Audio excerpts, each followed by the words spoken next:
Yo, what is up, motherfuckers? Welcome back to another episode of Nitro Podcast. It's been a while. It's been a while, and it's even gonna be a more while because there's probably other episodes that I put before this. Yes. Just because of work and all this Gotta shit. catch up, man. I even got the new Gladiator 2 popcorn bucket, which is an actual wearable fucking. It's metal? No, this is not metal. Oh, this. I'm gonna throw it out there. If you get bored, cut it, and then you become MF Doom and shit. Yeah, there you go. Oh, but it's a popcorn deal, so you. Not a lot of people know what MF stands for. What is it? Ah, fuck. I don't know. Wait for it. MF Doom. It's MF for Is it for motherfucker? No, That's what I thought. you want me to tell you? Yes, tell me. Metal face. Metal. There. Yes, I knew it. Metal Face Doom, Metal man. Face Doom. So we have a special guest. Yeah. Juan, if you can introduce him. And the man of many faces, freaking Zyme 1, man. I've known him through the scene for a good while. We see each other everywhere, and I've been like, man, we got to get this guy on. So what do you do? Art, music, what else? Everything. Graph. I try to do like even before I knew what the term was and shit, you know what I mean? But like I kind of like a Renaissance man. I kind of just do whatever I feel artistic, man. And Just don't say entrepreneur, because that's like that's like the unemployed guys. Entrepreneur. Or MMA. I'm a freelance bidet. No, man. I'm on my main fighter. No, I mean, I just make it as I go, brother. I mean, I've been blessed to make records for as far as I could remember, over 20 years with my homies from Queer Radio, and then along the way, you just kind of like meet people, and I think that's the beauty of art. Like, I met all these people, and I managed to make a whole bunch of records thanks to the beat makers and homies that make beats, and my homie Physics that's mastered a whole bunch of my projects, and we've collaborated, and it's so I music at the moment, shit, music, art, poetry, graffiti. I try to do graffiti as much as I can. I'm not as Proficient. Yeah, like I used to be. Like before, it was like every weekend when I was young. That comes with the territory of doing like a bunch of different stuff. Yeah, I mean, and then I just like dabbling with shit. I like fixing things. For like a while, I was doing the whole I don't know the proper term, but like a technician that fixes guitars. You know, one day I just got I just like if you say like you're an artist, you know, you fight with things until you make it work. You know, I think Jack White put it best in this documentary called "It Might Get Loud," where you choose what you like and you pick fights until you win, either being music or whatever, right? Nice. And so with that being said, like at one point even I took a whole bunch of guitars that were broken. I'm linked up with this homie from the worked at Guitar Center, and whenever they, you know how it is, when you have insurance, you take a guitar and it's like totally fucked up, they'll just hand you a new one and throw the old one away. So out of my knowledge of doing construction, I was fixing these guitars and putting them back in the community, and I happened to meet a whole bunch of cool people like that. Random homeless people. You know, I met this one dude, that amazing man, and rest in peace. And I actually got him a guitar, you know, and so it's been a lot of work and a lot of I just finding out things, man. You know, like I started like we started kind of considering being rappers and being musicians like back in the verge of 99 going on to 2000 when it was really like the internet, but you still had to put in work because there wasn't so much knowledge like there is now. Like you go on YouTube now and you can find a whole bunch of information about shit, even starting a podcast or whatever. So yeah, I'm a man of many faces. Try to be as relevant, and I can't say relevant because I just do it for myself and for the art, and so you just don't want to lose relevancy, but with yourself. Yeah, with myself, exactly. So yeah, it's like you don't want to like get stale and then like stagnant and shit. Yeah, you just want to keep going. Yeah, if anything, what I learned with let's say for example music, or even with graffiti. Like I remember like when I was doing graffiti, and it was like like a teenager and shit, right? Boom, every weekend I would go do some really illegal shit. and then but it got to the point, man, where like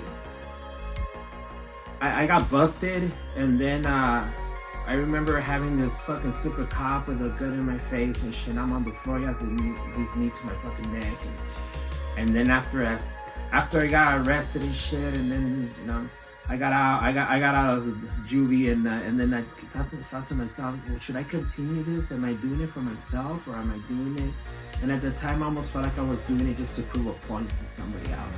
I feel as art shouldn't be that way. Just do it for yourself. So then I was like, you know what? Like, I'm done with this shit. I'm gonna do it, but I'm gonna do it at my pace when I feel like it. I have nothing to prove to no one.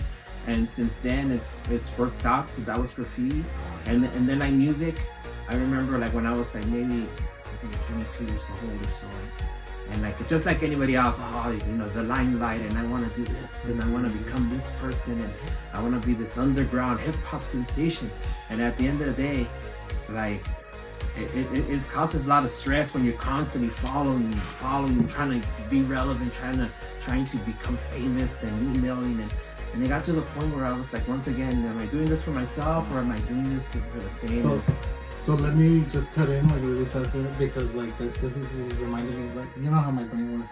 Yeah. you say words and then like it triggers. Yeah. But this is it brings me to Kendrick Lamar and the whole Drake thing. The Drake stuff, yeah. So one of the lines that Kendrick says in the famous fucking track that he did, Not Like Us, he basically calls Drake a colonizer.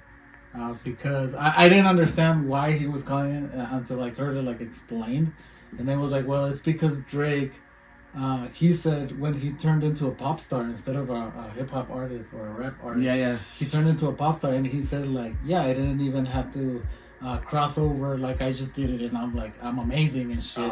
So Kendrick kind of said like, so you're not doing it for the culture, you're not doing it for the love of art, you're doing it for the relevance, like you said. So so you're colonizing something that's not yours. And I was like, oh shit. That's that makes so much sense. I don't like the song, but you don't have to. But Kendrick Lamar, like, he is a smart dude, and that's a kind of like rappers like him I like, because you like that song itself. You saw the explanation. It also explains, like, for example, I can't think of it right now, but when it's he talks about don't quote me on it, but he talks about a phrase that everybody uses, like, that's a cakewalk. That actually, mentioning that because that's actually like a racist term they used to do back in the day. They used to make, don't quote me on it, they used to make black people like dance around cakes in order to win them and shit like that. Like, so he throw that in there, and then other things that I don't want to get into it so much because I forgot the explanation. But he's mentioning like historical facts, and to me it's like, well, shit, man, more power to him. Like I think he went to the historical part of it because he was so angry at the moment, like that Drake had like supposedly come up with something so fast. And that he called him out to be like, you can't come up with something fast and catchy. So like Kendrick just threw something like, I'm not big on the whole Drake thing. I think Drake is one of those rappers that will approach a stripper and, hey girl, you don't gotta do this. Yeah. Well, he's if you know Drake's history, he is a writer, but most of his hits are ghostwriters, and they're actual artists that deserve more fucking attention, and they don't get it because Drake is behind it. So one of them, I forgot his name, and that sucks because I don't even know, but he's missing one of his legs. But he wrote Work from Rihanna. Oh, really? And he wrote it. The guy wrote it, but Drake was like, give it to Rihanna. And then they gave it to fucking Rihanna. And he's happy because he's like, my song is out there. And I'm like, yeah, but you should be more. I mean, at the end of the day, like, I believe the real movers and the shakers are like the writers. Like, for example, like Drake at one point he was a good rapper, no doubt. He actually if I'm not I learned somewhere that he used to be mentored by Fonte from Little Brother. If you don't know him, look him up. Amazing shit. And then he learned from him, but then he just went. It took over his head. It went the other route. You know what I mean? The same as Kanye. Yeah, but I think like the early Drake stuff was good, and now it's like. But that sucks, you know. I hate it when like people say, I only like the early stuff. Like, nah, man. What the last I lost respect, and I don't care because Drake don't give a fuck about me. Yeah. But I was just like, fuck Drake. Was when he literally on that song Who Do You Love, I forgot the other rappers, but on the song Who Do You Love, look it up, like that verse, the whole verse, he took that from a song by Rapping Forte called The Players Club. That's not the first time he did that. And he says that shit. It's like the whole. I'm not talking about a little piece. You know what I mean? Because even like Jay-Z, and fuck Jay-Z by the way. But besides the point, they be rapping and shit, and they'll take like little pieces of songs, and sometimes like I've seen videos where it's like, I hadn't heard this shit, and then sure enough, it's a YouTube video. It's because you know what happens. I think that like you're good, and then you get to a point where you're so famous or so this or that you don't need to be good anymore because somebody else will be good for you. I would like to say, man, that in many cases it's like you hear like music, and then when you're writing, you don't mean to, but like your brain works that way where you're throwing in like lyrics that you heard. You're thinking of your own. It happens. But this guy put the whole fucking and Rapping Forte took them all the way to the fucking bank. Dude, I swear, like anytime they play that song, I think Rapping Forte is getting paid. So Rapping Forte was like, "Fuck yeah, pay me, Drake." But like what sucks is that like they don't, like a lot of people don't know it, and Drake will just keep singing it and whatever. And that's the industry. And then there's also poetically, like I mean, I've done it where there's a band here in Texas called Lucero, and they're like a kind of like a alternative rock country, and I mentioned in one of my songs where I talk about where he says how does it go? I say it exactly like them. They say I believe you should run away until this Texas sun falls into the sea. Like I was like, fuck, that's fucking sick, right? And then I'm all like, I don't think a fucking super unknown underground rapper will mind if I say that shit, you know what I mean? And I did it in a song, and I was just like, well, and sometimes you can ask them too, and they'll be like, I did. I reached out, but they never hit me back. Dude, out there.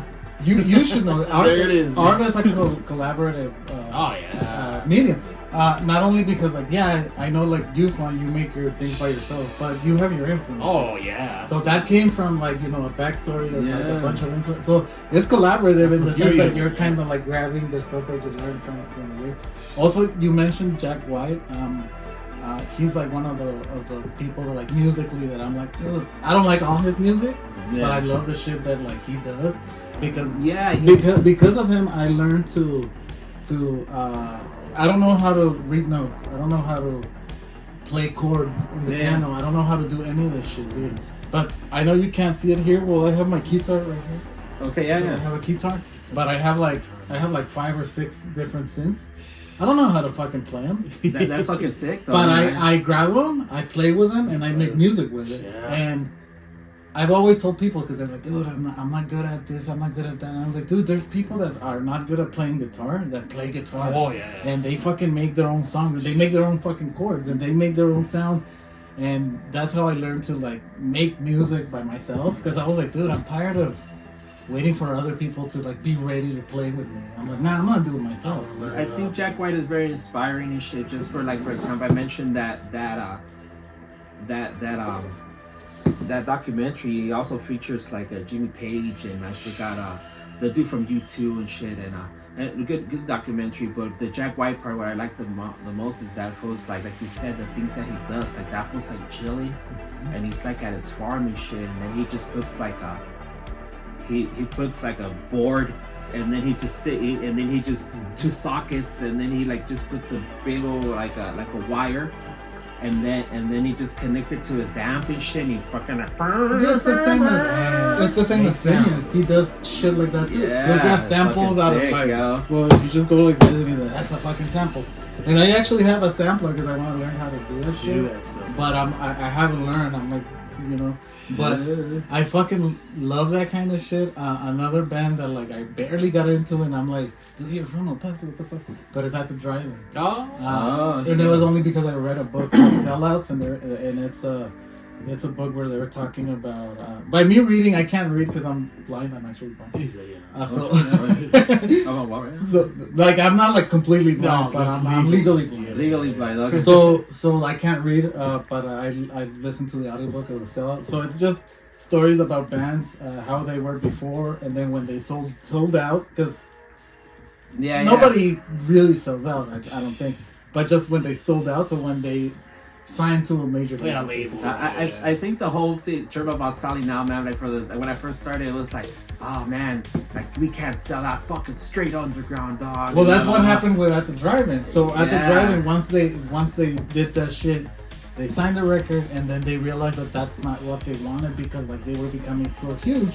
And the one thing that I learned from every single band that was in that book, Sell It, is that every single fucking person in the industry was telling each band, you're gonna be the next Nirvana.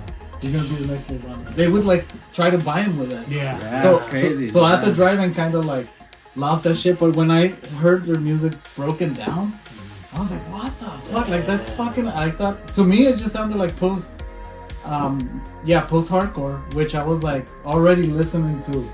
But I was like, wait. So thanks to that, I listened to At the Drive-In, and I was like, dude, they're fucking awesome. And then another band that everybody kept mentioning was Fugazi.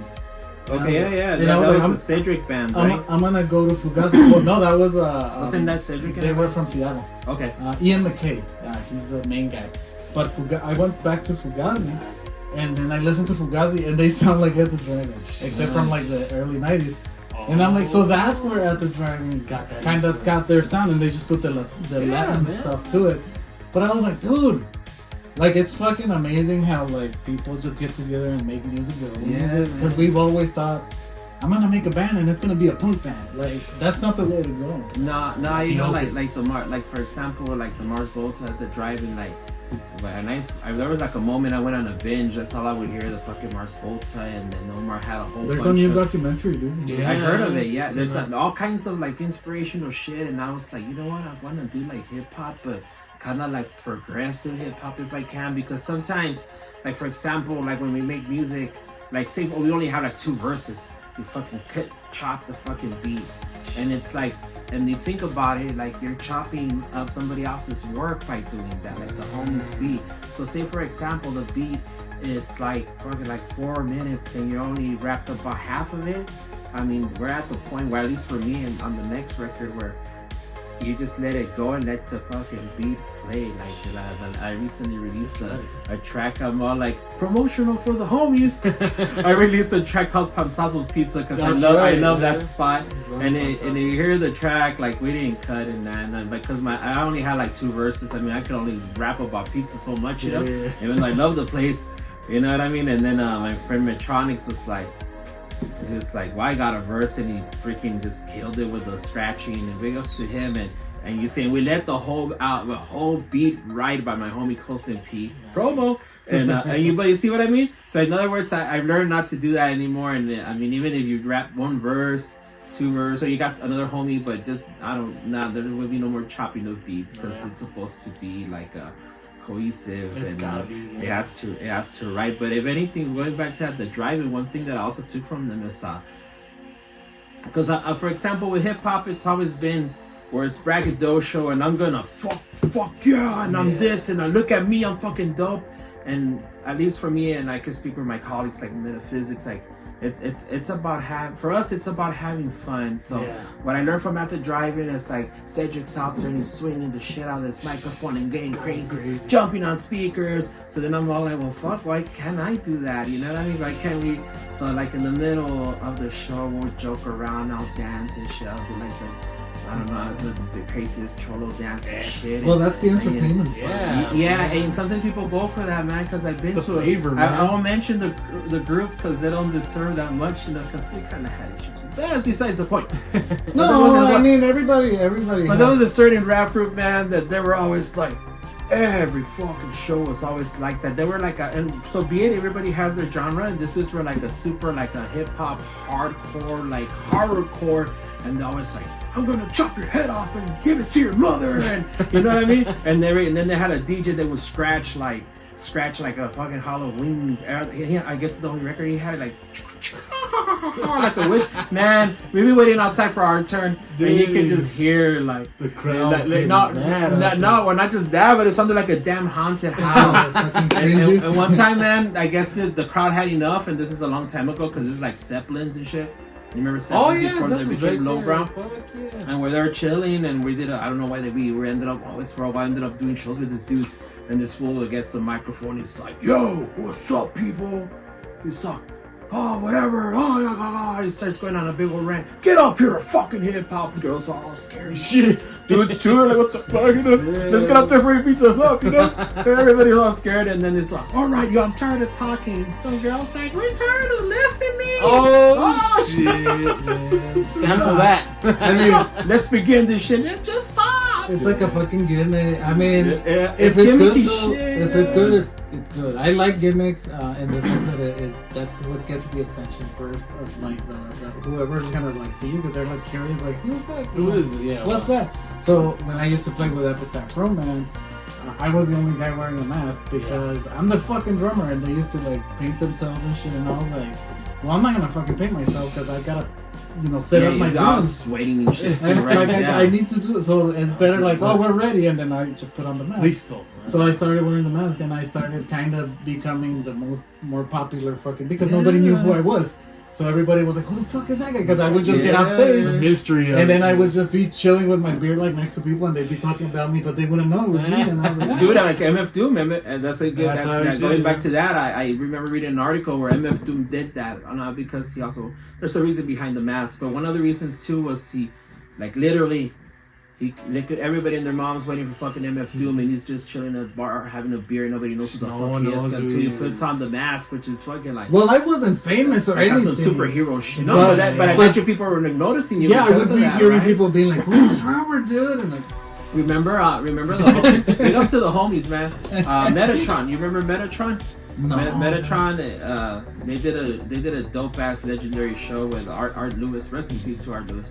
And it was sick because they were hip hop and they were a band, but this homie Megador would throw on a fucking mask, like a luchador mask for each one, and he's the one that stood out the most too, to the point where like the shirt said Metatron and he had like the luchador face. Look him up, Metatron.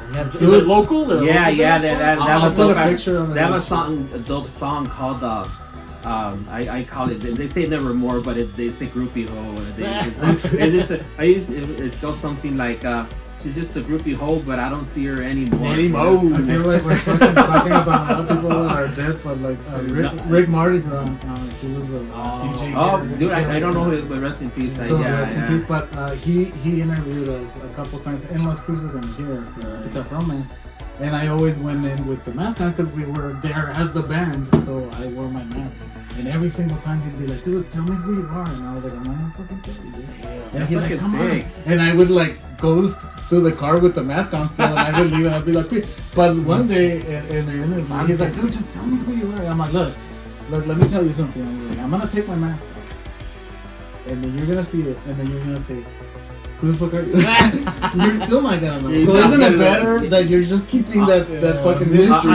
Honestly, if I could go back, bro, like I would have maybe covered my face more. Not saying because I want to be like a rapping fucking luchador, but like for example, like it got to the point when I'm not saying by any means I'm a fucking mad bomber and shit like that. But if you're gonna do something illegal, you gotta keep your face covered. And I know a lot of homies that do more work than me fucking always throw on the bandana because when they get interviewed, because that's the last thing you want is some fucking stupid ass fed someone at the door for arresting you for some graffiti and shit. It happened to this graffiti writer, I think in Atlanta, where that fool was covered, but somehow he was taking, social media could fuck you up, so somehow took a picture or whatever video, and they actually found out where he lived, and they went and picked him up and identified him immediately for a whole bunch of fucking damage, like a lot. I'm talking about where the city of Seattle took the time to find them, even though they got other issues like crack. To make an example. But to make an example, they busted him. You know what I mean? That's the same shit as brujeria. They used to cover their faces too because like that.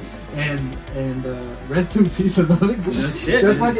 But like it's the same shit. They used to cover their faces because like they thought it was too controversial, like the shit that they were saying, because they were talking about killing cops and fucking brujeria's dope. Like matando güeros. That's another reason why, like, if you put Zyme 1, boom, my big fucking fat face comes on Google, and it's like, fuck, yo. And like, for example, like now with my work, I really just keep it low, only cool people. I really try, not because I'm full of myself, but just for the fact that if there's anything that I learned from this master's course that I'm taking and shit, it's it's like you, like as a person, you wear a lot of masks. You know what I mean? Always be true to yourself. But like for example, like I'm a father, so I have that mask, and then I'm also, you know. Yeah, you're different people, and then I'm also a Zyme 1 and shit like that. Like I mean, I straight came from work and I'm all dressed in my work attire. But the fact of the matter is, like, I don't care, because honestly, I mean, I'm just a musician, right? But I know there's sometimes.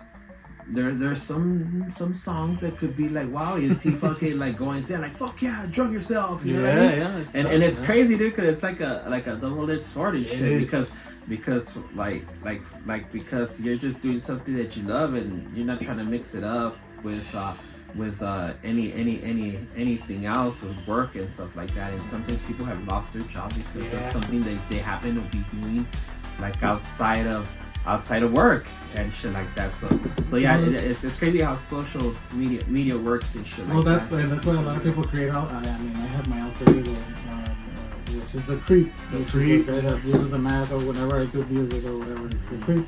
But like as an example, don't tell my wife.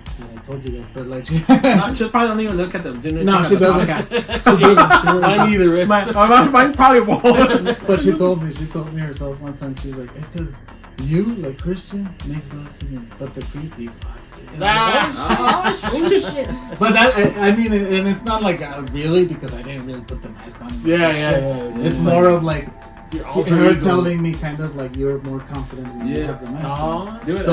So I when I was on stage, I was throwing blood, dude. I was like lighting fires. I was like doing all this shit. Cause when I'm myself I can't do that shit because like I say, like I don't want to get like grabbed by the cops or whatever. But if I have a mask on, I feel like I can do whatever the fuck I want. One dope ass dude that I met, when we were talking about masks, I met this dude that I never knew who he was because his name's Dr. Nothing and he does a lot of fucking damage, so he don't put his face on. So I ended up meeting him and I was like, oh shit, Dr. Nothing. Finally I get to meet you. I see your shit all around the Paso, like fucking, you know, Dr. Nothing. I haven't met him yet, but I know what he does. Man. So anyhow, on that day that he interviewed me for this video thing, and I was like, cool. I went and met out there at Lincoln Park, and like right afterwards, this dude shows up, and he's cool as fuck. And I'm like, cool, dude. And I'm just thinking he's a regular guy. And then he comes back with nunchucks and a fucking mask on. And oh fuck, it's Dead Punk. Oh, remember Dead Punk? Dead Punk the artist. Yeah, I think I and I was like, oh shit, dude. And it's the real shit. Like, he looks like a luchador, and homeboy tells me he knows martial arts. He's with the fucking nunchucks, and I was like, oh fuck! And I was like, we were in Lincoln Park, and I was like, I felt so safe because I saw some fool pass by, like super fucking like suspect, like tattoos on his face and shit like that. Man, this will fuck you up. Yeah, this guy's got you. This cowboy-looking cat with mono gonna fuck you up. What a cool story, because that's what you do, man. You've tread those worlds. You've tread the music stuff, and you've tread the art stuff.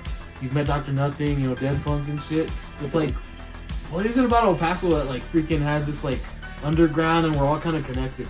I think it's just dope, man. I mean, just El Paso is underestimated, and I'll tell you why. One day. Hey, Texas doesn't like us. I don't give a fuck. We're our own place. That's right. Yeah, that's what I said. You're on the west side. It happened around this area. Look, check it out years ago. Boom.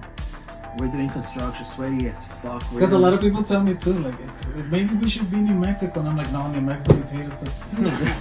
They fucking hate us. We hate New Mexicans. No, actually, no. I mean, I've been to Las Cruces and they love us and shit. Well, I don't know what kind of Mexicans you met, but I go to Las Cruces and because fucking the party. actual people from Las Cruces, maybe, dude. But like I've told Juan, my gripe with fucking Las Cruces is that it's a college town. Yeah. Because of NMSU, and most of the people are not from there.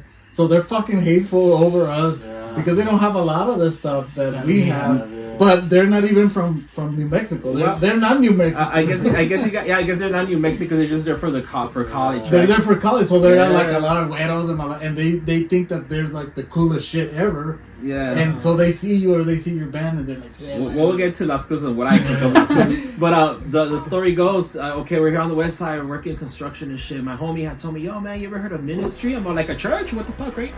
Ministry? What the fuck? Okay, so we end up at this house. Ministry, the band? Yeah, so I didn't even know about them. So I end up there at this house. I have no idea who they are.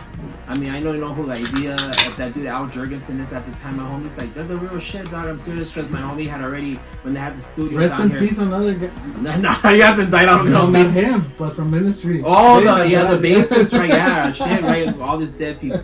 So we end up at my homie had already put like all this AC units, like the one you have there, where to keep like because they have the studio in the garage to keep it cool. So we're putting on those units around the house, and I remember the wife was like, can you please install a unit in our room first, because Al is under a lot of pressure, and right now he's writing this album, and it happens to be after I found out The Last Sucker. So I look and I see Al like on the couch and shit with his dirty boots, kind of like they Chappelle scene and shit. Fuck you, fuck you. He's there. Ugh. I was like, he don't look stressed at all and shit. Yeah, like, all right, he's chill. So we did the work, you know, and there was this one moment where it was cool because this fool drives up in a dirty ass Jeep, gets off, he starts talking to, yo, remember yesterday that one part of that song? Which part now?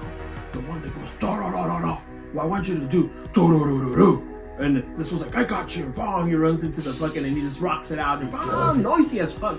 And then so I'm like, oh shit, this is cool, right? So then afterwards, I mean, no hesitation, they paid us. They didn't ask for a discount, and they fucking gave us shirts, CDs. I was like, thank you guys. And then I'm like, okay, I guess this dude is the real shit. So then I get home and Wikipedia, and I was like, oh fuck, I was right in the face in front of the godfather of fucking industrial rock. Ain't that some shit? And then then I read an interview later on Vanity Fair about El Paso, the littlest music city ever. Jim Ward was on it, Al, and the dude homeboy from Beck that did a dope ass show. That's another story. They have a dope ass show at the Q8. Is it the Q8? No, not Q8. The Percolator downtown. Percolator. And anywho, long story short, and Al talked about how like his homies like forced him fucking down here because he was on heroin, and they ended up recording a whole album in Tornillo, and he was hot, and he finally got off the fucking heroin, and he was like, yo, like, this fucking place is cool as fuck. So I'm just gonna stay here for a while, and he stayed here like I think fucking forever. I think I don't know what happened, and I think they got divorced and he moved back to LA, but I was just like, yo, fucking like that's fucking sick. If anything, as an artist and as a hip hop artist, I want to be fucking Al Jurgensen. I don't give a fuck if I'm hanging off like a microphone like that and just whoa, because that's what he does, and it's fucking sick. Like just the energy is fucking there. You know, I've seen like some crazy shows in Europe where they literally put like a big fence to keep the people down, and they're shaking the fucking fence, and here comes out, and he has, I don't know if you've seen the shows where he has like a microphone and then a crossbone, and he hangs onto it, and like wah wah wah. I'm like fuck yeah, and he's like 60 somewhat fucking years old. Eddie Razor from the Pissing Racer was their sound guy. Yeah, and we recorded with him. We did an EP with him, and I remember, you know, he was the one. Well, he was producing us basically, because he was the one like, no, like do this and do that. And to the day, dude, like of all the bands that I've been with, that's the best recording that we have. Even though we were like more shitty musicians than we are like after, but that was the best fucking. He made us sound like fucking. Well, back to Las Cruces. About controversy. No. Well, I mean, like you said, you know, it just depends your experience. No, I had shows there. I had shows there that were great. The first time, like when people were recording vinyls, that's where it all started in Cruces. We didn't have like vinyl shops here, but they did have them in Cruces. They still do, like, you know, they have Mesilla's fucking band. Oh, yeah. I played shows in Mesilla. I played like so. I like the town, and I like New Mexico. I like Albuquerque. I like just the people there in Cruces, like when we did a show, because we were a straight up punk so a bad experience got you to... Well, because we were a like straight up punk band, and then my ex-girlfriend used to go to NMSU, so I hung out a lot in NMSU, and everybody was like looking down at me, like I was like, well, like, you don't belong here, like, and shit like that. And I was like, wow. Well, fuck you guys. And we would play punk shows, and they'd be like, like, you guys are not from... Because, I don't... you would remember this, but back in the day, people would go to local shows. Like, they would be full. There would be a lot of people. They didn't know the band. They would mosh. They would party and shit. Nowadays, like, they just show up for the main band. And they just stand there and, like, look. They don't even, like, fucking do shit. Some do, whatever. But like, what I mean is, like, that's why I kind of got my distaste over Las Cruces. It's those kids It's not Las Cruces. Yeah, it's that's Well, you know, like when I first experienced Las Cruces, it was on the MySpace days. I mean, we're very fresh doing shows and shit. It was Metaphysics and myself and Diluted Thought, and anywho, I just got sick out of doing shows. I forgot how I found out about the homies from Faceless Entertainment. So I randomly, I'm the one that fucking like on MySpace, hey, check it out, man. We're fucking from El Paso. We would love to go rock a show in fucking Las Cruces. So what do you know? The homie Nadir, we ended up being the best of friends, was like, come down, dog. What happens? We're fucking opening for fucking 2Mix, which is 2Mix and still is like top-notch LA underground shit. So for them to be like, yo, come down here, and we don't know you, but we're gonna put you as an opening act with us to open up with 2Mix, and I think it was Minus. It was also Minus and DJ Hoppa, which is they're fucking super dope, and so they hooked it up, and since then we just created this whole like kind of like a per se like family unit. Like Las Cruces is dope, and we've done some shows. And one thing about Las Cruces is, like you said, it is a small town, but it's still dope because when they have a show, everybody's fucking there because of that. That's where so all these college kids that don't got shit to do, yo, let's fucking boom show, right? And then they discover you and they keep on going because they like the music. So that's my experience. Well, it was a different experience for me. Yeah, it was. No, it was probably back in those MySpace days because there was no fucking Facebook. I don't know. When like crowds it must have been. Yeah, it was it would have to be MySpace because that was the early days. No, but like we would do shows and nobody would show up, or like a few people would show up, or like we were there with our girlfriends and that's it. But there was this one place, I don't know if you remember, what was the place called? Was it in Mesilla, the bar that's right there? No, in Mesilla I think we had a pretty good show. And that also in the Main Street Project was Anthony, Texas and New Mexico. It was right in the okay. That one was badass. That one I fucking love. But no, there was a show. It was next to, what was it called? Code Red? Did you remember Code Red? Yeah, Code Red out in Cruces. Yeah, but yes. But they booked us for like a show, and we're like, all right, fucking, like, let's do it. We're fucking pulling. We fucking got our shit. We drove to Cruces with all our fucking gear and shit. And then we like get there, and we're like, where are we playing? And it's like, oh, right there, like right there next to like Code Red. It was next to Code Red. It wasn't like Code Red. Oh. And we're like, okay. And it was like a fucking alley, dude. And it had no light or anything. And we're like, what the fuck? And we were like, where do we connect? And it's like, oh no, there's no electricity. Oh. And we're like, go fuck? acoustic. But make sounds. And we're a fucking punk band, and we're like, what the fuck? And we're like, you know what? Like, what the fuck? I was like, we're not gonna let this shit. So we went to fucking like a hardware store. We got a fucking long ass like extension cord, and we bought floodlights, and we fucking connected that shit. And we had a show, and there was like nobody there, but. We were like, fuck it, dude, and we had those fucking lights, the floodlights. I remember for like whenever we like, oh, there's no light, bust out the floodlight, and we did like photo shoots with that shit. Well, the weirdness about that, like Las Cruces, man, has put us like in the weirdest, fucking dopest place. Like for example, one experience, we will go to this venue. We're thinking it's a venue. Well, it happened to be just a restaurant where they're gonna shut down like at 10. And then they're gonna do a hip hop show, which was dope because there was people there. Okay. So I remember Physics and I were like, we might as well eat a little something. Man, we fucking stuffed our faces, and then we're like literally like almost like just about. I remember just throwing like the last piece of burrito in my mouth. Yo, Fuya, you're on next, and I went. I fucking love those stories. There was a place here in El Paso. I don't know if you played it, but there was a place called Sleepless Nights. There was a fucking garage. It was a fucking garage. So like they were like, you have to end up playing at 11, dude. So they would just open the garage, and it looked cool as shit. Like it had all the like posters and shit. But it was a fucking garage, and they would even tell you like, oh, if you're gonna go to a restaurant, like you're gonna go out the door, but you have to close it. You have to close the door. Keep with a fucking hubcap. No, you have to close the fucking door because the sound will go out, and then like the neighbors will complain.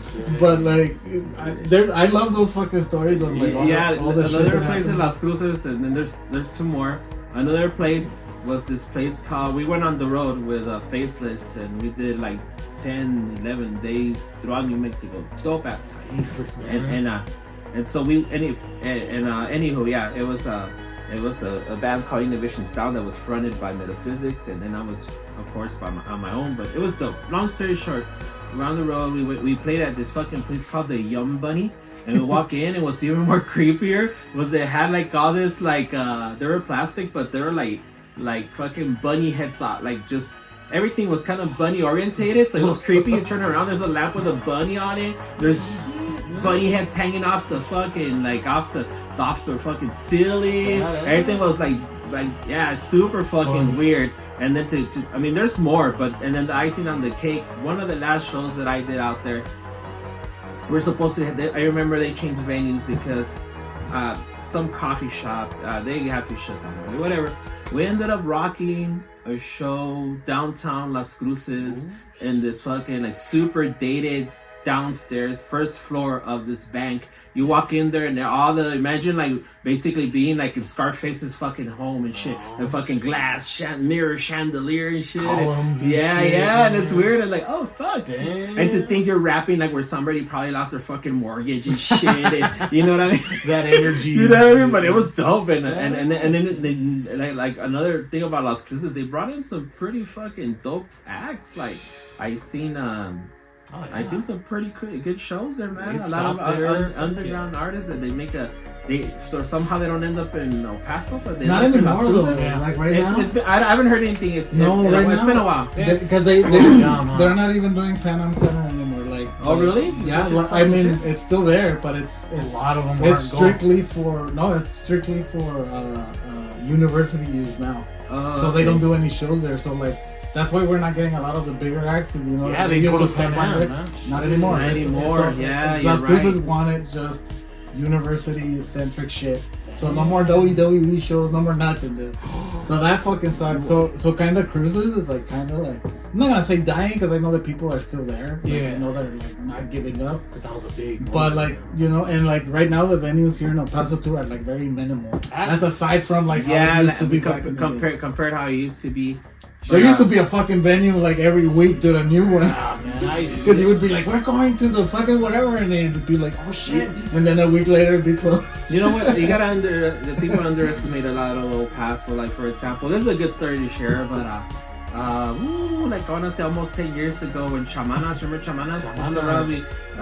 Somehow we played a show on Halloween night, ended up in Marfa with Chamanas, We Are Turtles, fucking I forgot what other bands. It was a super sick night, right? So we ended up coming back, and then we opened up for Chamanas. But prior to that, there was a kid named Cod. I remember Cod, and he brought all his high school kids. Really, so of course just whatever. Like I went and I was like, hey man.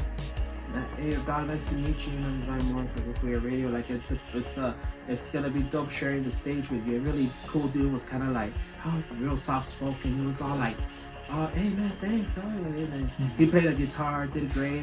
But what sucks is that once he was done, like that crowd of kids left. But there was still a crowd, regardless. But he set it off. There's a flyer. We have a flyer, by the way. Sweet. So like months later. My homie met a friend like, yo, remember that one kid, Kai? And I'm all like, yeah, bro, he's fucking famous. And I'm like, what do you mean? And he's like, yeah, bro, he goes by fucking Kali. You never heard him? And I check, and I was like, oh fuck, famous as fuck. Man. We're so close to fame. I was like, I hope he comes back one day, and maybe we can open up for him. We saw him at Did you? Yeah, and he's so nice, so nice. We're so proud of that. I mean, yeah. Well, I heard the news, and honestly, I mean, to each their own. And no, that's fine. But what I like about like our like things now, like I'm just gonna pretend this is my phone because it's so like, but like you're like, oh shit, Khalid is gay. Sweet. Yeah, exactly. Yeah, I mean, but like people want him to be like, no, congratulations. Like, well, you didn't win anything, dude. He's like, dude, good for him. Yeah. Congratulations. Yeah. Exactly. That's what they want. That's what they fucking want. I know, no. I mean, not him, but like that's what people were like. You're just like, no, what? Whatever. It's like if I tell you, like, hey, dude, I'm straight. Oh, fuck yeah. It's kind of like this, man. Like I remember, like back in the day. Remember Ricky Martin was in Menudo. Remember Menudo, that group, that boy band and shit from Mexico? Yeah. That's another fucked up story. Puerto Rico, no? Yeah. That's another fucked up story, you know? But my brothers and I, I remember I'm the youngest one, and 4 brothers, I'm the 5th, whatever. We'll be looking at Menudo on Channel 2, Cabaldos, and Super Domingo, and we're like, oh man. Who's gay? Fucking Ricky Martin is gay. So when he came out, I was like, man, I'm out the closet. I'm like, man, that door was like magic mesh and shit. That's the way you were trying to hide it. Yesterday they put like Miley Cyrus comes out as gay, and I was like, Dude, that's like a duck saying he's a duck, man. Like, and then in his case, in Khalid, I mean, that's his. No, and he's business. badass. I love him. He's a good dude, and at the end of the day, good person.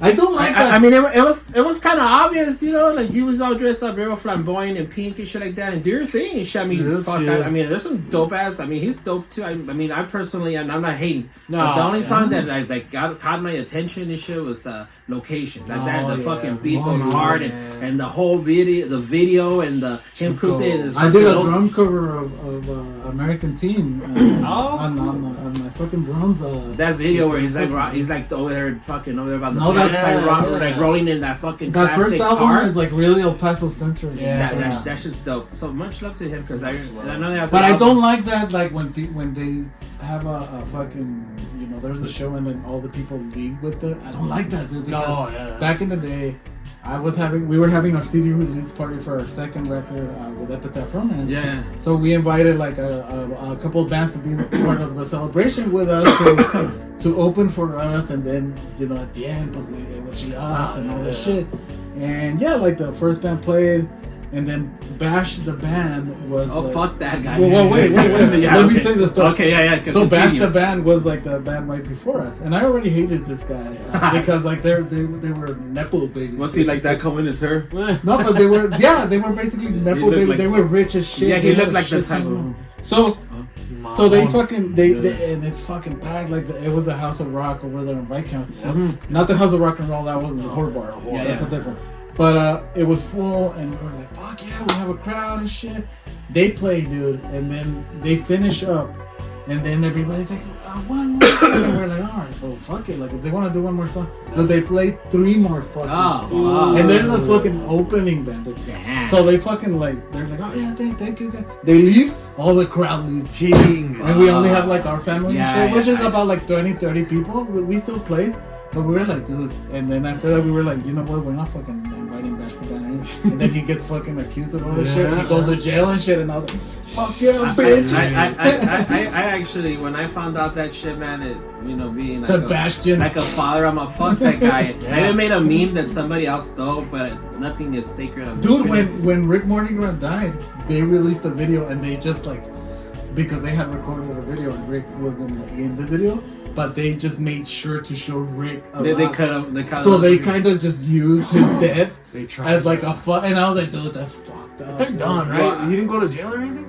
Yeah, he went He to did went to jail. I remember making a meme and shit, and somebody else stole it, but it was like a PDF file. There's a difference between a PDF file and a pedophile, and it had his fucking picture on it. There you Well, go. it's Fuck just- that guy. Well, it's the same as, Okay. I'm not gonna say which one. People are gonna only the people that know you know. Like as an artist, right? Like as especially hip hop. Hip hop is basically the core is finding a record and sampling. As a producer, I'm not a producer. Big ups to every person that's giving me a beat. But the fact of the matter is that is, I don't know what happens in the next life, but at the end of the day, like if somebody years fucking later, decades, I'm long gone and shit, finds one of my records, not even records anymore, it's gonna be fucking CDs next, and finds a CD and samples it, it's alright. That's what it's all about. Fuck yeah. Fuck yeah. That is, I think that's Keeps going. yeah. If anything, I feel that every time that a deceased started their music playing, it's like if they never get, like if they never fucking like Yeah, I die. love that. You know, and that's the power. I think that's the power of music, where every artist They'll has- connect with somebody somehow, somewhere. Yeah, you know, and what's crazy is about. I mean, shit. I tell the students I work with, you know, who mentioned school, but I always tell them like, man, there's so much information, so much you guys could learn, but they just kind of like just look at TikTok and shit. They And stay you- in the and in the lane. for example, a good example, like I always loved Led Zeppelin, right? And I finally I was checking out that song, fucking I mean, I heard fucking Led Zeppelin for years when I was a kid, right?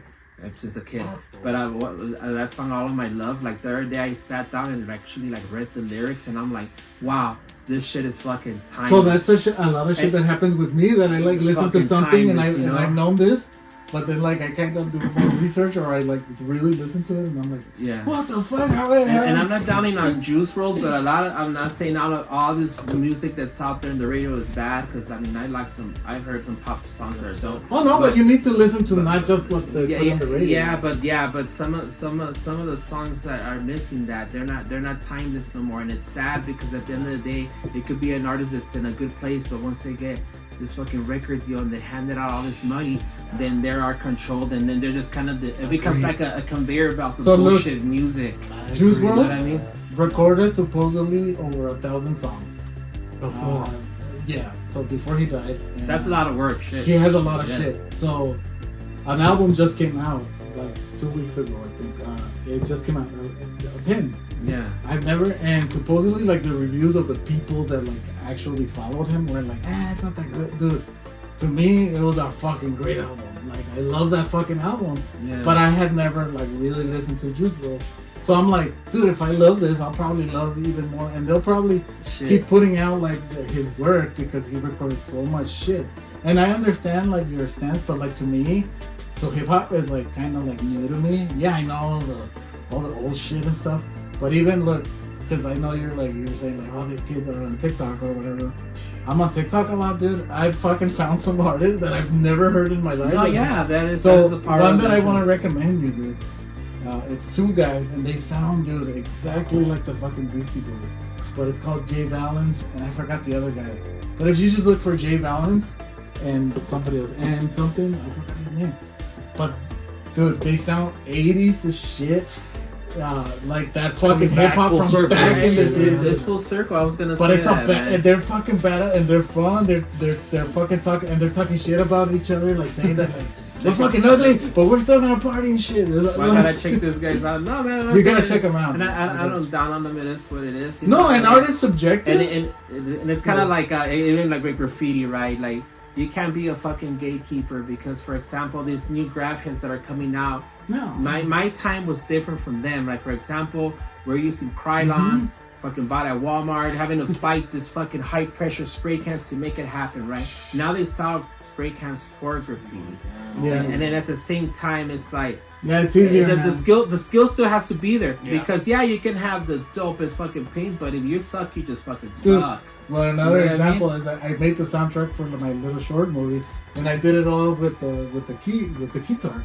Yeah. Back in the 70s and the 80s, they had like a room full of synths that they had to fucking, and I can just do that shit with that one thing now. Dude, talking about technology, a game changer for me, and my homie showed me, but I know there's like actual an app now, but actually now through what's the name of that program they use? Serato.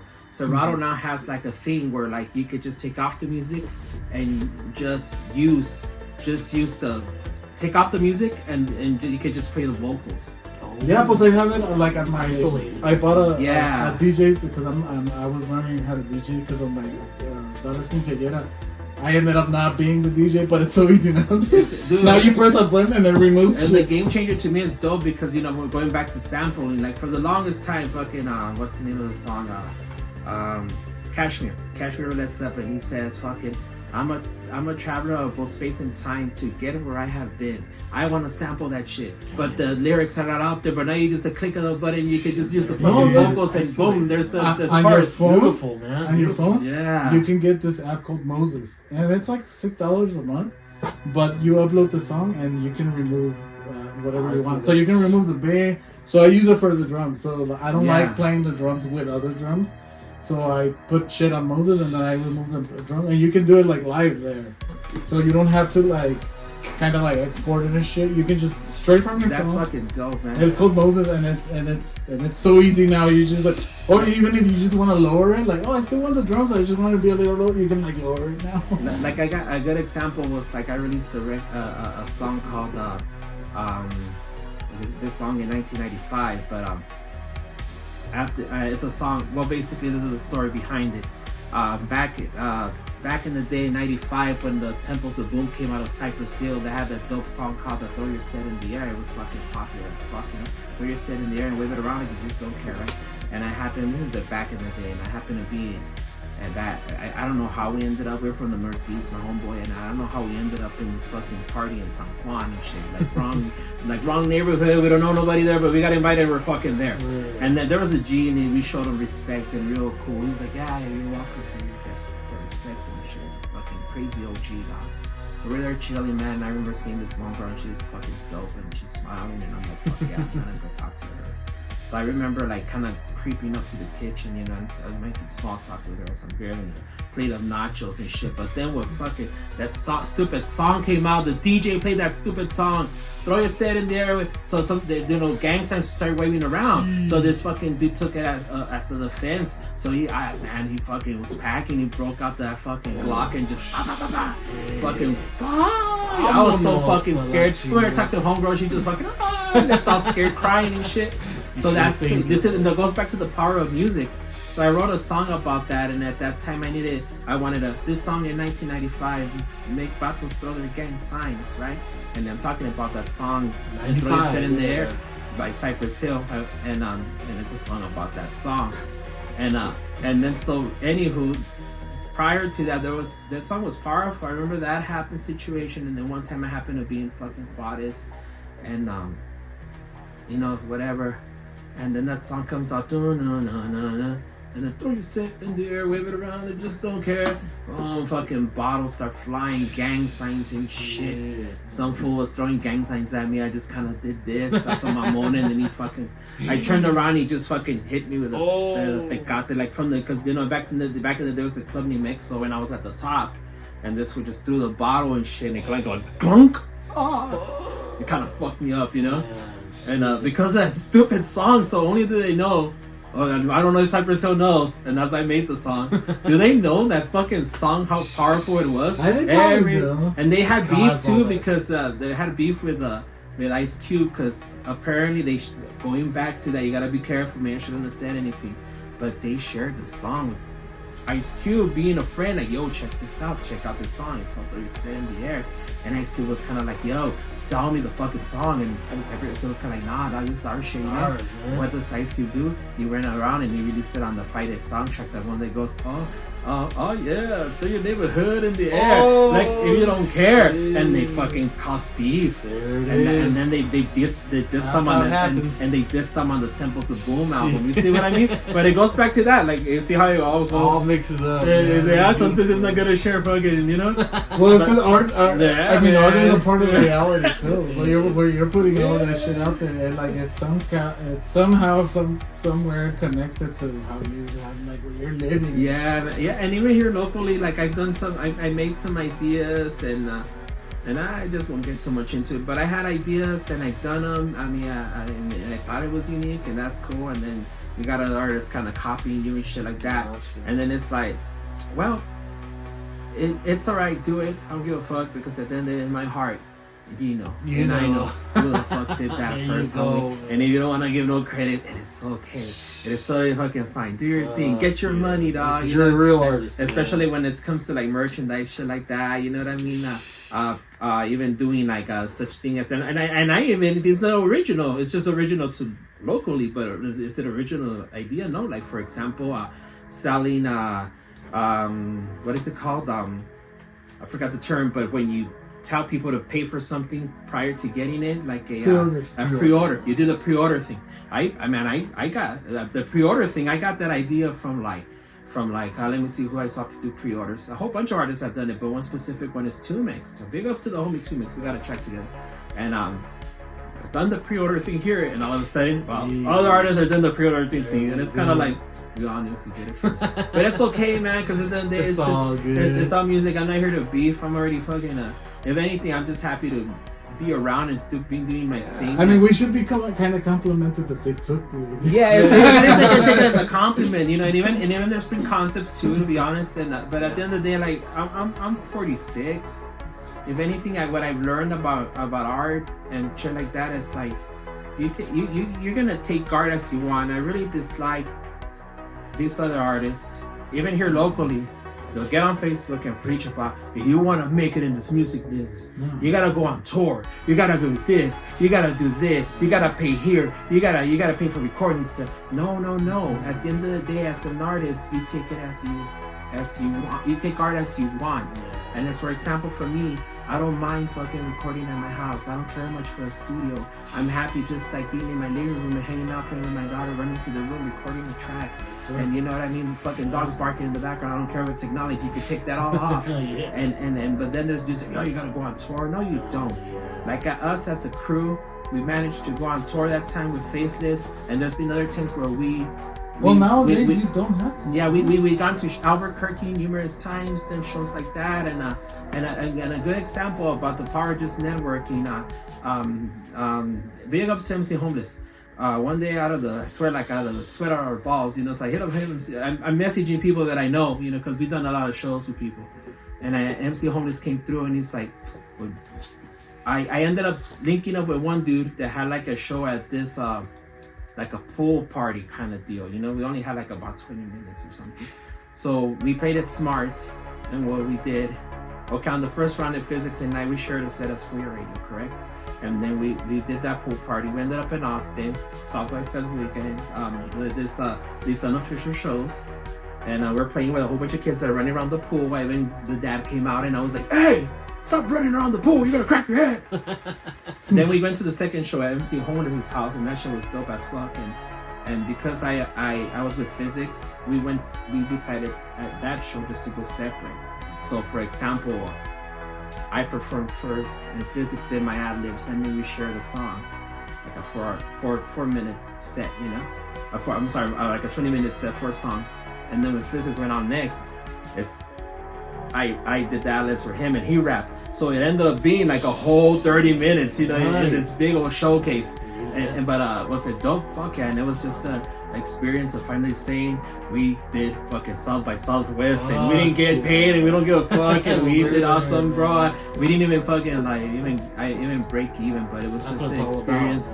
And it was just a trip. We went out there, we ate some shit that they said there was tacos, not the tacos around here. And Austin is weird as fuck. It was cool. Went to the record store. What is it called? The one that's famous out there. I forgot the name of it. Not Amoeba. That's in LA. In LA, it's the one. Waterloo. We went to Waterloo and shit. Shit's dope. And I remember vividly like seeing the picture of that girl. I forgot her name, but she got killed or whatever. But she was from El Paso, and she was big here in the scene. And I forgot her name, but she was cool, and they had her picture up there, so that was kind of like the El Paso connection. And I was like, so she worked because she worked there, and I can't think of her name right now. And but just that experience. So at the end of the day, for me, it's a fucking experience. Like, and I know people preach like you gotta get out, you gotta do this. No, you don't. Oh, like art, anything, you take it as you want, and you do it, and even if you don't care for a fucking like following, then you're just doing it because you're doing it, then just do it. Damn. And if you want a following, then go for it, and if anything, I'm appreciative because somewhere along the lines, after years and years and years of even like talking about myself, just making records, like people have been appreciative, and I met a lot of fucking dope people over art, like I'm meeting you guys today.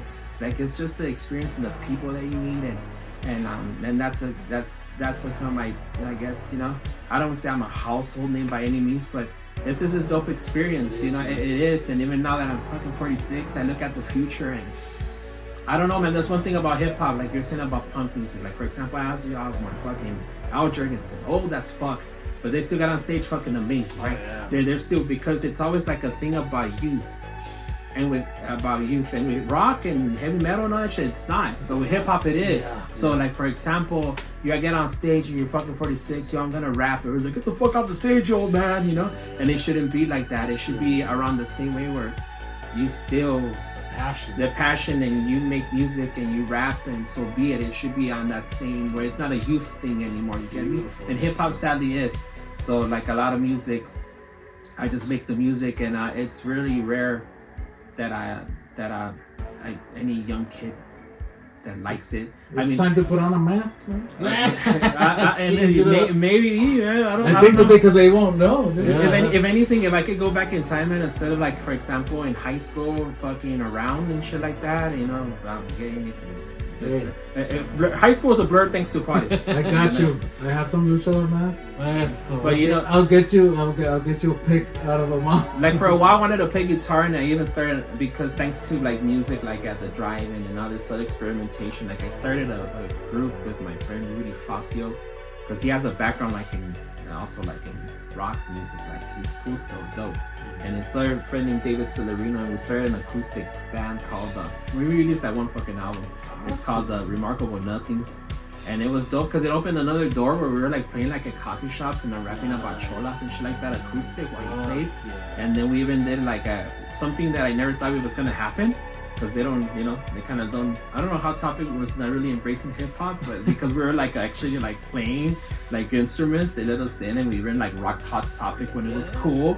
So we did Cielo Vista and shit. That was cool. Fucking just going in there, and you know, everybody, it was packed. It was cool. They were shopping and it was packed. And you see, so it goes back to experiences, man, and that's how it is for me. And like I said, artists. It's about the journey. It's about the journey, and money is cool. I mean, if you get the money, that's awesome. The money's fucking awesome, yeah. And you know what? Honestly, like, I mean, I know. Like, I feel I sound like an old man because this is the year. I was always around this time that every artist that I know, and they're all like, thank you for for playing my music, man. Fucking Spotify pieces of shit. They're robbing us all blind. No. But the only reason, like, a dude like me has my music in there is just for the access people have to it. Yeah. But the most I've gotten paid was by selling CDs, meeting people, and asking people, and them buying shit off of Bandcamp. The youth now, I look, because I know Spotify, Apple Music, all that shit. They're like, yeah, but like me, and even like my daughter and shit. So now, if we really, really like love somebody, we order the record, and it's the big ass record. Support. That's a big way to support an artist, especially if we order like straight up from their website, like straight up from them, not from a third party. So. Or even if you go to a show and you're like, fuck, like, let me get the record here, and you give them straight up the money there. And the most positive thing I can see about Spotify, what I see, once in a while I get like $20. But the fact of the matter is, at least the records are out there, and they're kind of traveling the world. Yeah, they're on the internet. And eventually you'll see like Mexico and shit like that. So that's kind of cool. And that's, looking at it that way, I know more. I was coming off the negative, but in the positive way, that's how I see it. Because it sucks for artists that are trying to do this thing, and to kind of like imagine having to depend on fucking Spotify. Dude, I do a podcast with my cousin about Bam Margera. It's all about just the band. And when I got the Spotify numbers, like people listening from England, like from Ukraine and shit, I'm like, what the fuck? Because even the most known artists, man, they're gonna get paid a lot from Spotify. No, they don't, but that's why they do the records, the merch. Yeah, that's what pays. Yeah, and I think it goes back to the artist thing, having to be creative, and how do I get over, and so you start now offering not even the merch. Not even the shows pay, because Ticketmaster is like fucking blowing that shit up, and then everybody takes their fees and shit, and the artist gets like fucking 2%. Yeah, man, it's rough. If anything, I'd mad love to like those artists that have been touring and have been, regardless, I can't think of the names right now, but I know we've done shows with them where like they're always on the damn road, and they're fighting and they're continuing. Good example, big ups, Emily Davis. There you go. I'm just throwing names. I don't want to be a name dropper, but big ups to Emily Davis, one of my favorite artists from her. She just left, but the fact of the matter is, like, for her, I respect that. She's dope. She's on the grind. She's been on the grind since as long as I've been making hip hop. I knew about Emily Davis. I was about to be her drummer, like this guy. and I think she does well. And the fact of the matter is, like, it's just a constant battle, and it's dope. That's how I love what she does, and everybody works that fights their battle as best as they can. And honestly, I say it's a battle because there is artists nowadays that were super dope, and they're not around no more. And then people like my age, they're done. They got tired. They got tired of doing that. And I think it goes back to each their own. But like, as for me, that what's kept me going is just that I love art. Like, yeah. Then I'm focusing on. Good. Yeah. I focus. If anything, I've learned a lot. I don't want to get so much into detail, but I am going for like a master's in mental health counseling. Yeah. And the fact of the matter is, I'm reading things, and it actually, for once in my life, I go to school and it's interesting. You know, because before I have a bachelor's in teaching, but that's not for me anymore. But the fact of the matter, it goes back to like to how like music can heal people and just how minds work. And for example, like even the mind on chemicals and I don't want to get so much into it, but the fact of the matter is a lot of these artists that people don't use drugs, and I'm not saying I'm condoning using drugs, but the fact of the matter is a lot of these artists that I like were on fucking chemicals and shit like that. But that's not even like, you know what I mean? Like Juice WRLD died of all this shit, like the fucking drugs and shit. But at the end of the day, like with his music, he was trying to tell people like not to do it, not directly by saying like don't do it, but just by saying like, dude, I'm fucking suffering and I'm taking all this shit. Yeah, he was suffering, and I think music is timeless just for the fact that I lost my train of thought. It's just something that should be, at least for me, like a timeless works of art. And for example, I mean, I don't want to, like, it's not about me, but I've been. It is about you, dude. I've been approached with people, and I don't like the word. It's called legendary. Yo, Zyme, you're legendary. No, I'm not, dog. Because at the end of the day, the musicians that inspire me, fucking Led Zeppelin, for example, Jimi Hendrix, fucking Jim Morrison, Alanis Morissette, fucking Jose Alfredo Jimenez, fucking Javier Solis. What else do I love listening to? Pérez Prado.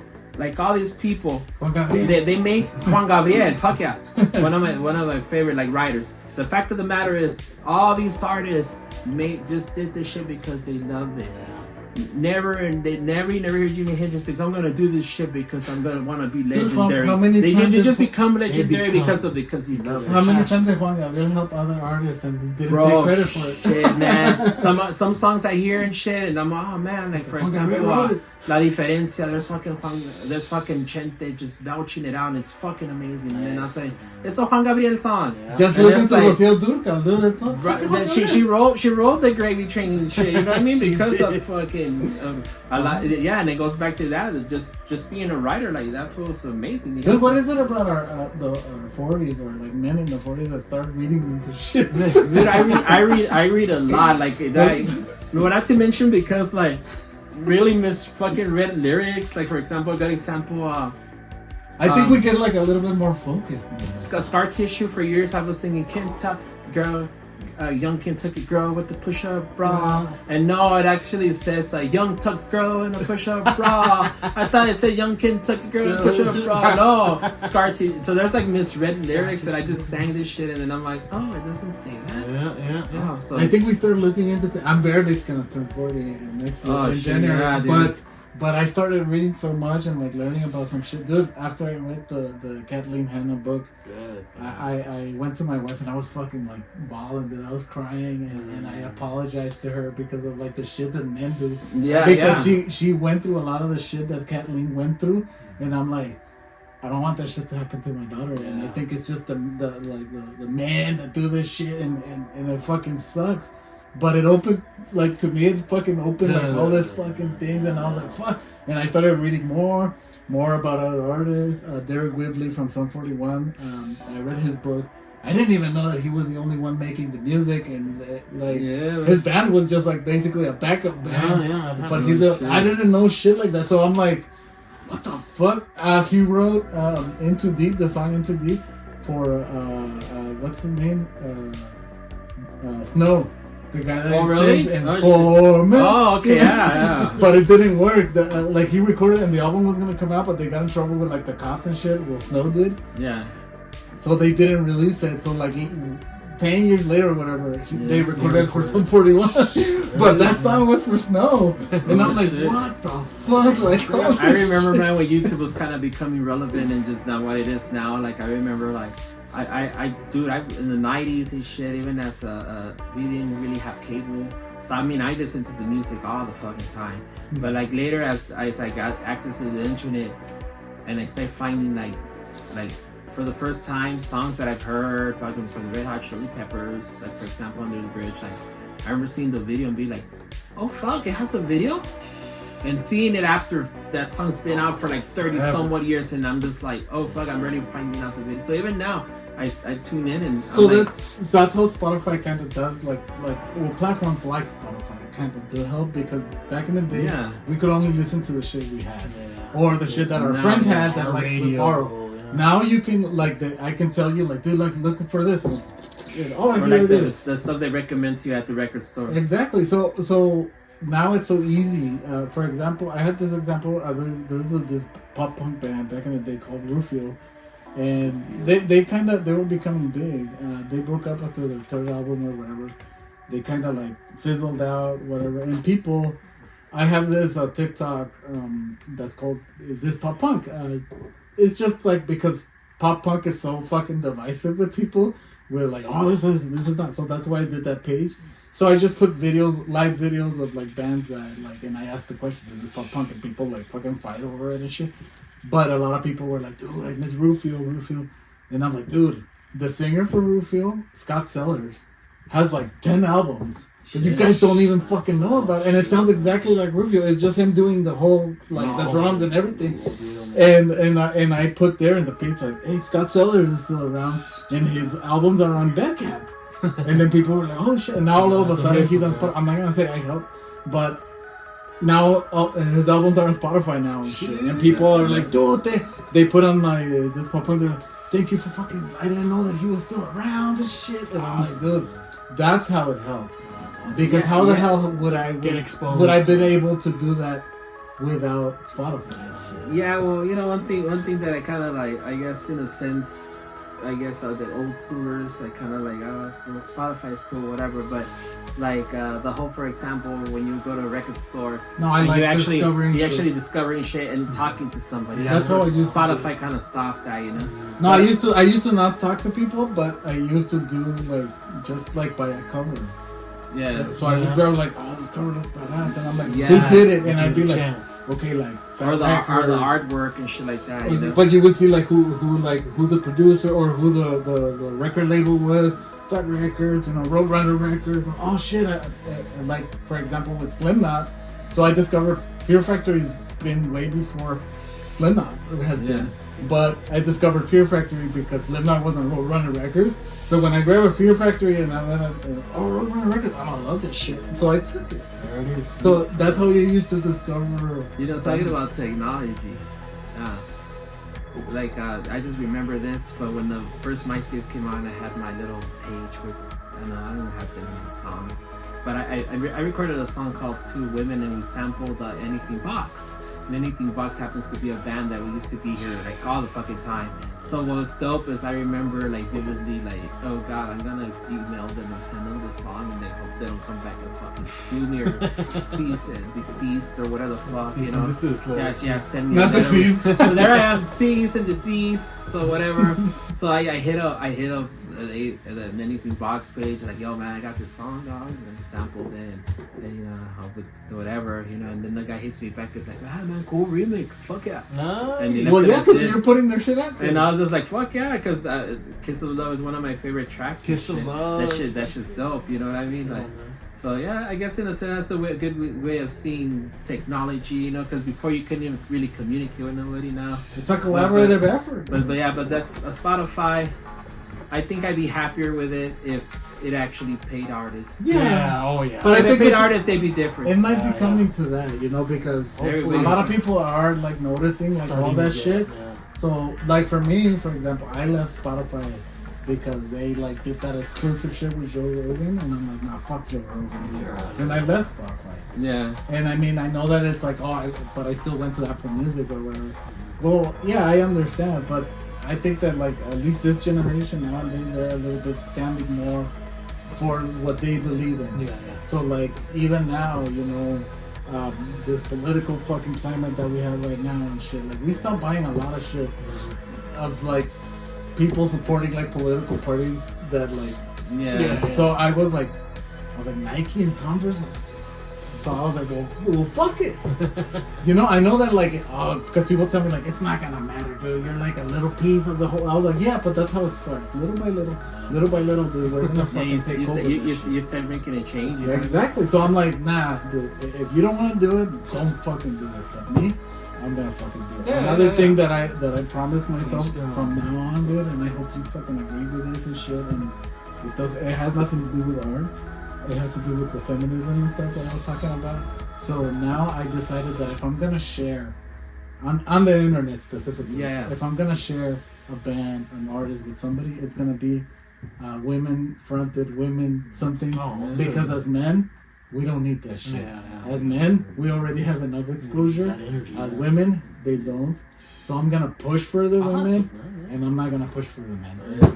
Talking about women, and they have a funny video, by the way.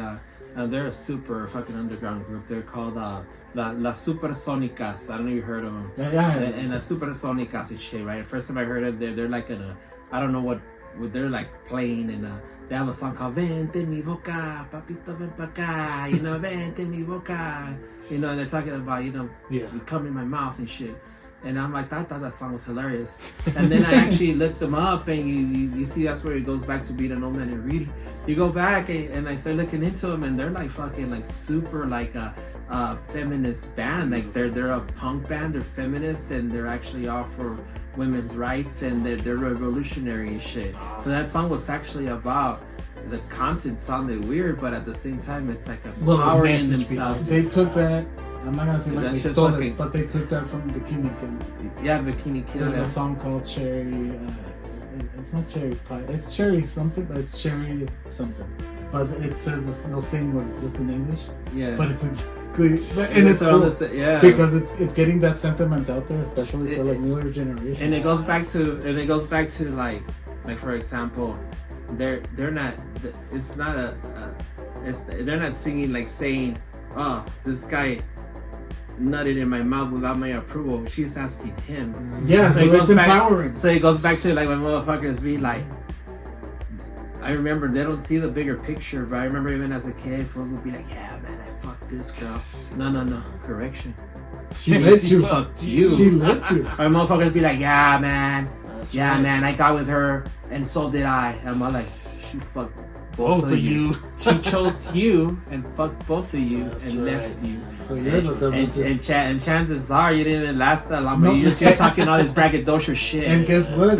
If she chooses like that, she doesn't want it anymore. You guys are fucked. Yeah, and then they're writing some fucking sorry love songs and shit. You know what I mean? So no, big ups to the and it brings out like the art of it and shit. So yeah, looking at it that way, you see what I mean? Like Two Light Crew did some wild shit. Yeah. But at the end of the day, the women that were there, they're the ones that fucked them. Fuck them. If anything, they should be grateful because they wrote some crazy, spicy songs. Yeah. But like Uncle Luke is the shit, man. He's the creator of fucking booty. But who did they did that music with? They did it for the fucking ladies, and the ladies were the ones going wild. Yeah. It was. And you know what was funny? I'm going back to that old school music. Like that was like my kids' pop, man. Fucking NWA. That's right. You know, and fucking Two Light. So we grew up on that. I grew up on all that shit. I don't know how because my mom just talks.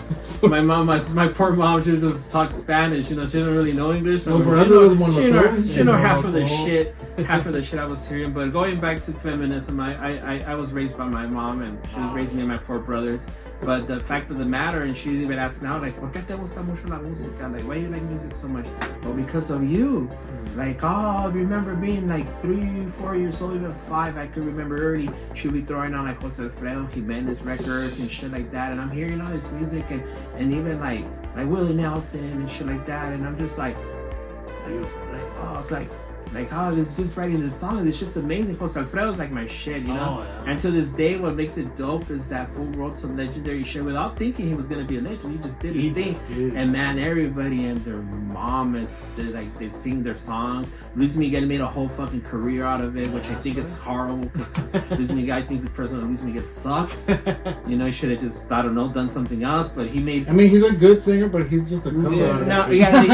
But he made all those songs kind of like more like poppy, I guess, to like kind of almost felt like he. Well, he's a cover artist. Yeah, to kind of like so it could fit on the more higher types from Mexico, you know, more like poppy and you know, and you know, like Jose Alfredo was on some like real shit. That's one thing I know I learned with time: be true to yourself as an artist. Yeah. Jose Alfredo will talk about relationships and getting drunk and dying for love, and that's and he was so true to himself. That's what killed him. Fucking cirrhosis of the liver. Because emo is literally the different emotions. And that's one thing that I've learned, and a big ups to my tío, rest in peace. But that's what my tío that recently passed away. He lived a bohemian life. Like that dude was just party hard and I know people will be like, oh, they frowned upon it, but at the end of the day, he lived this life how he wanted it, and how it ended. And that was like super dope, inspiring. Jimi Hendrix and yeah, and people could be like, oh my god, fucking druggies. No. They were true to themselves. How many artists nowadays can say I'm true to myself? No, they're held by fucking corporate fucking fees. Although to the day I still believe cocaine is terrible. Yeah. That's another story for another I know. I read a lot of books of different people and they all corroborate. Yeah, they all bleach. I believe it. No, but I read other people talking, like Kathleen Hanna from Bikini Kill talks about it and just how Courtney Love is so fucking hateful. And I'm just like, anyways, with that sentiment, we're gonna have to.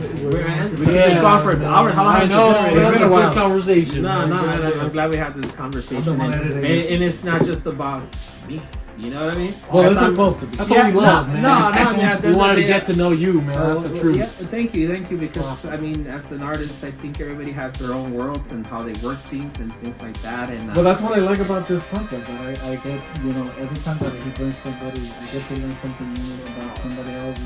That's so beautiful. And I'm glad maybe I opened your eyes more because I know sometimes a lot of people think the hip hop is one thing. No, there's a lot of rappers out there that put in work and thought. Fucking one of my favorite rappers, let's see, fucking Aesop Rock. Aesop Rock is fucking amazing. It's just wording and everything and shit. And one of the quotes that I love, he says, we're just a whole bunch of weirdos on the quest to belong. No. You know, and that was freaking sick. Like I know some people will be like, what is that nerd shit? Nah, man, it's well thought out music and it's hip hop and I just wanted to transcend and keep going and right after I'm gone, and that's how it is. Right. So it's about music and so it's mostly about music. This conversation. Yeah, that's right. No, thank you. So with that sentiment. No, wait. I want to sorry to interrupt. No, you're good. Before we end this, from the bottom of my heart. You see this podcast, thank you to all the homies that supported the records, that supported the graffiti, that supported this dude called Zyme 1. I'm Jaime Rivera, but then there's also that creature Zyme 1 that I created that's roaming the streets of El Paso, and somehow he lives because of you, the beat makers, the homies from Furia Radio, everybody that's collaborated with me and that took part and that's shown love. Having you. And shown love at the shows. Like thank you, and that's what I'm about, and I'm thankful and I'm grateful that at 46 I'm able to still do this shit, and I haven't been as relevant because of this. So I'm a family man and I got school going on, but I'm hopeful that the next record, I'm pretty sure it's gonna do well. Yeah. But if you don't know him, his old stuff is out there. It's out there. Bandcamp, Spotify, find it, bootleg it, YouTube. I've seen a lot of your stuff on YouTube. Tell a friend. Yeah. So there you go. Thank you guys for having me. The gospel, man, for sure. Anyway, with that said, so we're gonna end it here. That was a pretty cool conversation because you did put a lot of I didn't have to work a lot for this. Oh, and by the way, big ups to everybody out there at work. I want to give you a shout out. I won't say where I work at, but we're shaping tomorrow's future. Yeah, my cousin is a fucking music teacher at middle school. So There you go. but anyways, with that said, I am the creep. Juan. Zyme 1. There you go. Remember, follow us on all social media at Nitro Podcast, Instagram, all that shit. You already said your Bandcamp and stuff like that. Find me on Instagram, all that stuff. Facebook, you want to see bad dad jokes. There you go. There, What's the handle? Facebook.com/Zyme1. CYME1. And Instagram? Same. Same? Yes. There you go. Juan and Juan Ornella's art. You know it. Always. Nitro Podcast. Thank you guys. We'll see you on the next one. Later, bitches.